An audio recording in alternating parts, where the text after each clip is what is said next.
আসসালামু আলাইকুম দর্শক, খুবই গুরুত্বপূর্ণ একটি খবর।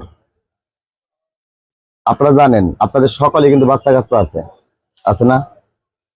আপনারা আপনাদের শত্রু যদি কেউ থাকে তাদের কাছ থেকে বাচ্চা কাচ্চাদের খুব সেভে রাখার চেষ্টা করবেন। অনলাইনে একটি খবর প্রকাশ পেয়েছে, সেই খবরটি আমি আপনাদেরকে পড়ে শোনাবো, আপনারা একটু মনোযোগ দিয়ে শুনবেন। এই খবরটিতে আপনারা অনেক কিছুই বুঝতে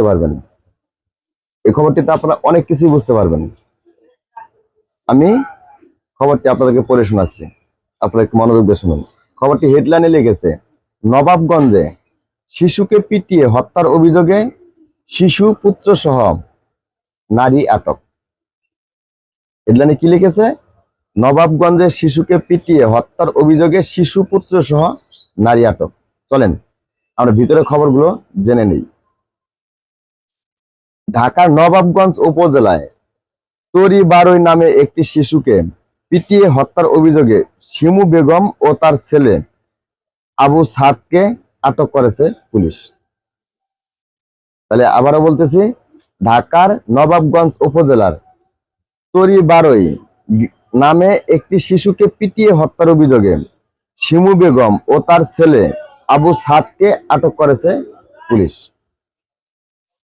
নিহত তরি উপজেলা দক্ষিণ সোল্লা চন্দ্রপাড়া সুমন বারোই ও বকুল বারোই দম্পতির মেয়ে। সে শিশু শ্রেণীতে পড়ত। পুলিশ জানায়, মঙ্গলবার 21শে মে সকাল 11টা থেকে তরিকে খুঁজে পাওয়া যাচ্ছিল না। তাহলে পুলিশ জানায়, মঙ্গলবার 21শে মে সকাল 11টা থেকে তরিকে খুঁজে পাওয়া যাচ্ছিল না। বিভিন্ন জায়গায় খোঁজাখুঁজির পর বিকেল 4:30টার দিকে প্রবাসী আবু সাইদের বাড়ির পাশে কলা গাছের ঝোপে তরিকে অচেতন অবস্থায় পাওয়া যায়। এ অবস্থায় শিশুটিকে উদ্ধার করে উপজেলা স্বাস্থ্য কমপ্লেক্সে নিলে চিকিৎসক তাকে মৃত ঘোষণা করেন। খবর পেয়ে পুলিশ গিয়ে মরদেহ উদ্ধার করে ময়নাতদন্তের জন্য মর্গে পাঠান। দর্শক, বুঝতে পারতেছেন তো? আমি আবারও বলছি, পুলিশ জানায়, মঙ্গলবার 21শে মে সকাল 11টা থেকে তরিকে খুঁজে পাওয়া যাচ্ছিল না।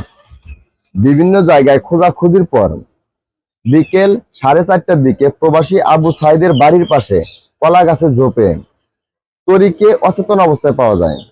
এ অবস্থায় শিশুটিকে উদ্ধার করে উপজেলা স্বাস্থ্য কমপ্লেক্সে নিলে চিকিৎসক তাকে মৃত ঘোষণা করেন। খবর পেয়ে পুলিশ গিয়ে মরদেহ উদ্ধার করে ময়নাতদন্তের জন্য মর্গে পাঠান। নবাবগঞ্জ থানা ভারপ্রাপ্ত কর্মকর্তা ওসি মোহাম্মদ শাহজালাল জানান। নবাবগঞ্জ থানা ভারপ্রাপ্ত কর্মকর্তা ওসি মোহাম্মদ শাহজালাল জানান, নিহত শিশুটির মুখ ও মাথায় জখমের দাগ পাওয়া গেছে। শিশুটির মাথায় ও মুখে জখমের দাগ পাওয়া গেছে। ধারণা করা হচ্ছে এটি একটি হত্যাকাণ্ড। ওসি আরো জানান, এই ঘটনায় নিহত শিশুর বাবা মায়ের অভিযোগের ভিত্তিতে শিমু ও তার ছেলেকে আটক করা হয়েছে। তাদের জিজ্ঞাসাবাদ করা হচ্ছে। এ বিষয়ে আইনগত ব্যবস্থা নেওয়া হবে। নিহত শিশুর মা বাবা অভিযোগ করে বলেন, ওরা মা ও ছেলে আমাদের মেয়েকে নির্মমভাবে পিটিয়ে হত্যা করেছে, মরদেহ গুম করার চেষ্টা করেছে। আমরা এর দৃষ্টান্তমূলক বিচার চাই। দর্শক, খবরটি আমি আপনাদেরকে পড়ে শুনিয়েছি। খুব মর্মান্তিক একটি ঘটনা। জানি না কেমন হয়েছে। আমার এই পেজটি নতুন, যদি উচ্চারণে কোনো ভুল ত্রুটি হয়ে থাকে আপনারা ক্ষমা দৃষ্টিতে দেখবেন।